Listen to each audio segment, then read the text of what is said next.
Today we're going to take a look at the Puma ForeverRUN Nitro. It's coming March, $150. So it weighs a very light for its 40 millimeter heel, 30 millimeter forefoot, 9.5 ounces, 269 grams in a US 9. It is an inherently stable shoe with a dual nitro foam midsole, softer in the middle. It has an engineered mesh upper with copious amounts of Puma's power tape to kind of secure you to the platform. The fit is true to size for me, very comfortable. It came in an incredible media box here, a bit over the top, with even exercise bands and so on in a little drawer. So I'll give you my initial review of the ForeverRUN Nitro, and I'll also closely compare it to two shoes I think are similar, the Nimbus 25 from Asics and the Invincible Run 3 from Nike. Okay, everyone, so we're going to take a look here at the Puma ForeverRUN Nitro in a bit of detail. Not to worry, despite all the snow here, I did take them for a really fine first run on the indoor track in Park City, 7 laps the mile, with very sharp corners on 2 corners. I often go in there to kind of get a consistent feel of shoes, and I usually don't survive more than 4 miles before going crazy, but I went a full 6 in them, and I was super pleased with the ride here. We'll get into a bit more detail, and as I showed you, we'll also do a couple comparisons here to the Invincible Run 3 and the Nimbus 25. So let's get into it. The most important thing about this new entry from Puma is that it is nitro foam. So we have a somewhat firmer nitro foam on the outside, but it is by no means overly firm. And then through our little windows here, we have a softer nitro foam. Let me find a bigger one. You can't really see, but it's a softer core. So if you remember the Magnify of last year, that one had layers of kind of an EVA foam and then nitro. This is all nitro. And it really made a difference on the indoor track because you get that really nice rebound from nitro. This shoe is designed to be inherently stable, and you can see how broad it is. We'll get into the bit more about in the comparisons, and that really clever arrangement of quite firm Puma grip rubber, with the windows here providing what I think is really neat. We've got some flex, unlike some of the competitors in the max cushion category. You see, after 1 6-mile run, we got some flex. Now, let's get into a few of the stats, because this shoe with a measured 40 millimeter heel, that's what I measured, 10 millimeter drop, is remarkably light, I think. 9.5 ounces, 269 grams in a US 9. The only other max shoe that I think is what is lighter is the Super Blast from Asics, which has its own supercritical foam and has a bit higher stack height. But at 40, 30, you've got a lot of stack height. The 10 millimeter drop is really noticed, not in a really good way here, because often these kind of max shoes are stiff, hard to roll. I found that with both of the Nike and the Asics. When you get that much stack, and they have roughly comparable stack, about the same for the Nike, a bit more for the Asics, it's hard to kind of roll them, and they rely on a rocker. Here, not much in the Nike, somewhat more effective up front in the Asics, whereas here with 10 millimeter drop, the carve outs, you've got some more traditional flex, and that really smooths out the ride, and you get that nice front rebound from your the nitro foam. So let's take a look at the upper. So it is a very comfortable, true to size upper with plenty of toe box room. You can see it's a very kind of unstructured material. However, the hold is really good. So we have bolsters, or these pads. You can see they go down quite a ways here. So they haven't gone skimpy. Sometimes with this kind of knit, kind of rolled rear of the shoe, The padding sometimes is skimpy and you got heel slip, but I'm not experienced any heel slip, even on that really, on those sharp corners on the indoor track. The tongue is thin, but you can see there's a light padding here. And I also really like the lower down lace holder here. You can see the array of power tape, which is, you can see it all through here. Really supports the foot well. They have the strap coming back to tie into the lacing, and then on the medial side, on the inside where you need a bit more support, you can see the power, what they call the power tape, which wraps the foot. And then here is our run guide system clip at the rear. It's kind of a neat looking upper with the little tufts, but it holds really well. Not much of a toe bumper, none really needed. Very, very comfortable, our ForeverRUN. So I have a very comfortable true to size fit in my usual 8.5 here. There's a real neat feeling of kind of softness of the upper, but with the power tape and the lacing system, it just wraps the foot like a kind of a comfortable glove.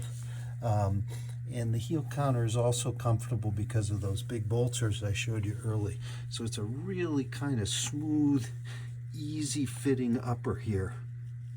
We've got a moderately firm heel counter, and then we have this clip, which you also see over here on the Nike, something similar, and on the Adidas Ultra Boost Light, the external clip, but they don't make it over rigid. And the system is called Run Guide System.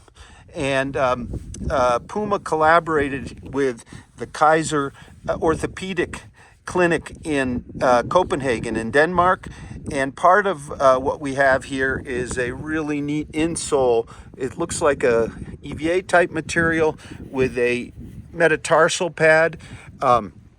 So if you're familiar with Skechers Arch Fit, this isn't as aggressive in terms of the arch support, but it's very, very adequate. And you can see it's a quite dense, rebounding sock liner. A real nice add here. This is an inherently stable shoe, sort of in that new class of gimmick-free stable shoes where the wide geometry really provides a lot of the stability as opposed to plastic pieces and so on and so forth. The outsole, of course, is Puma Grip. Feels like the same density throughout. This is actually kind of a single piece.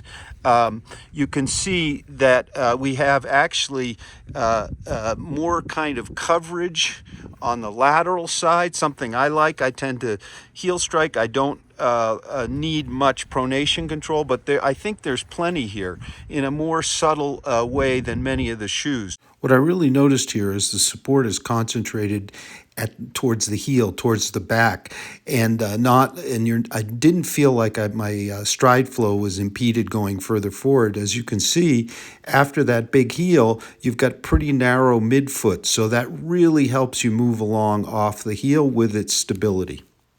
So we'll get into the comparisons here in a sec, but what is this shoe for? Well, it is definitely daily trainer class because it's sub 10 ounces at 9.5 ounces. It's also in the max cushion category because we got the 40 millimeter heel, 30 millimeter forefoot. So if you want a more kind of flexible than the rocker-based approach shoe, this is a really fine choice. I really enjoyed my first run in them. I remember the Magnify was just kind of stiff, flat. Here's a picture of what it looked like with its extensive rubber outsole. This one flows along really nicely. So for the faster runner, a great kind of recovery shoe, or maybe a long run shoe if if you need that stability. Often elites actually run in a stability shoe. If you want a daily trainer, max cushion, decently lightweight. It's not the biggest, not the Speedster, not the Velocity from Puma. or the deviate, but it sort of sits just above it with the same lightness provided by that nitrogen-infused supercritical foam, which is kind of a characteristic of Puma's, lightweight and a great foam. Now let's take a look at a few other comparisons. Okay, the Invincible run from Nike. So we have about the same stack height and drop, a little bit less for the Nike. We have a more rigid rocker profile.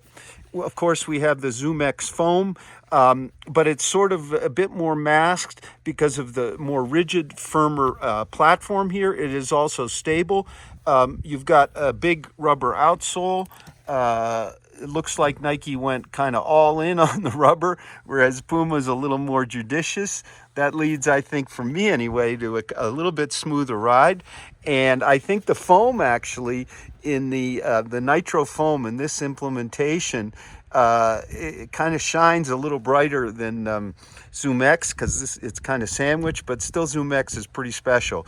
Let's take a little bit of a look at the relative fit here in the uppers. Well, this is this soft, very supportive material. We do have a gusset tongue in our Puma. I'm not sure you can see it, whereas in our Nike, no gusset tongue.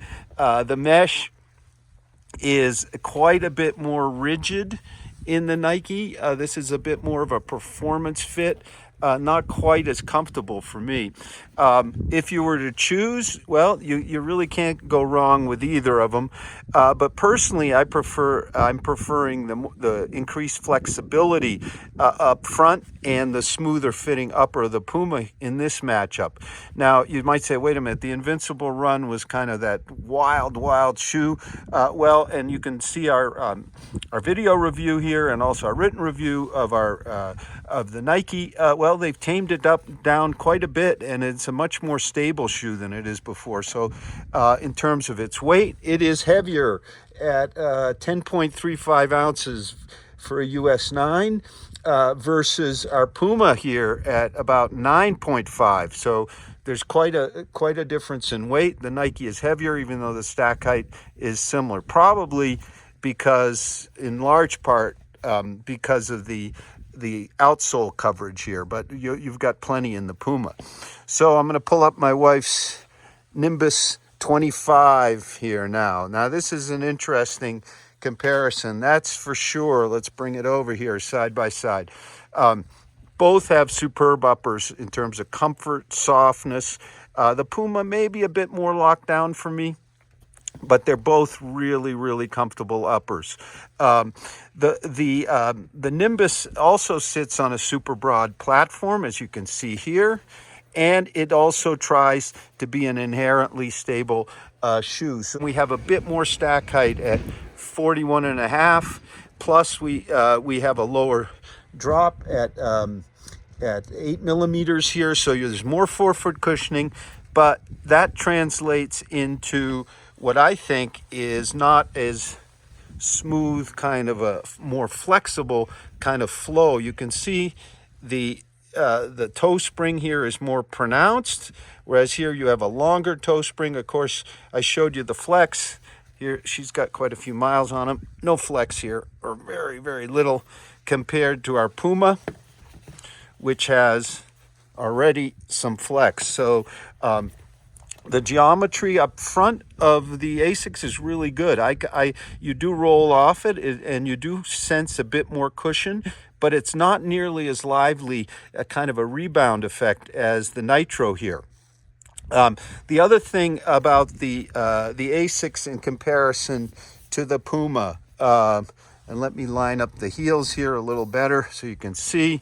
So I find quite blocky, even though the width of the heel is about the same, but I don't flow as easily off the heel here. I find it kind of broad. Yes, it's very stable. Maybe a touch more stable than the Puma. Still don't know for sure, but you can see what they did here, how much broader it is here than in the Puma. Plus we have those carve outs. So the Puma flows forward just smoother for me. I'm going to prefer the Puma so far. And when we do our full multi-tester review, we'll get into, we'll have run them some more. But I really wanted to give you my first thoughts on the Puma ForeverRUN Nitro. A really, really, really sophisticated design with that orthopedic clinic in Denmark, very carefully put together for a stable ride, yet with all the excitement of nitro foam. It's not, I wouldn't call it a pure stability shoe. It's in that new class of shoes that, sort of sits between full stability shoes and more neutral shoes. Most of the stability provided by the clip, the broad platform here. So we'll have a full multi-tester review on RoadTrailRun.com real soon of the ForeverRUN